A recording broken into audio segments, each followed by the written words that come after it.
जाड़ा में पारा में का गर्मी के चक्कर काटता रहो।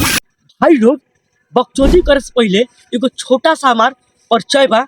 हम हई रोशन प्रजापति और तोहरी देख रहल बड़ा लोग रोशन प्रजापति के छोटा सा रोस्ट वीडियो।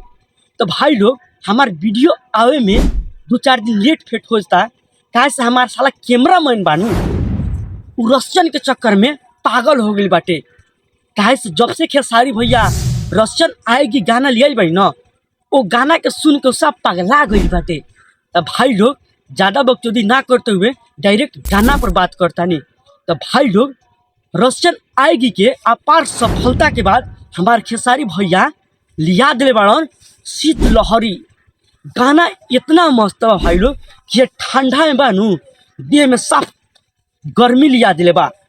सही सुन लो भाई, तहनियो गाना जाके सुन लो, गाना कितना मस्त बा। और खेसारी भैया तू का कहत रहो?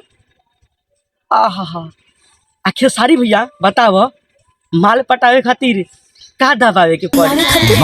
अरे ना ना एक और बटन नहीं मत ना, मजाक कहनी है। भाई लोग गाना बहुत मस्त बाटे, तहनियो जाके सुन लो। और भाई लोग खेसारी भैया के गाना के सपोर्ट कर दो लोग, और हमनियो गाना के थोड़ा सॉरी गाना के ना रोस्ट के सपोर्ट कर दो लोग। तब तक लिए प्रणाम।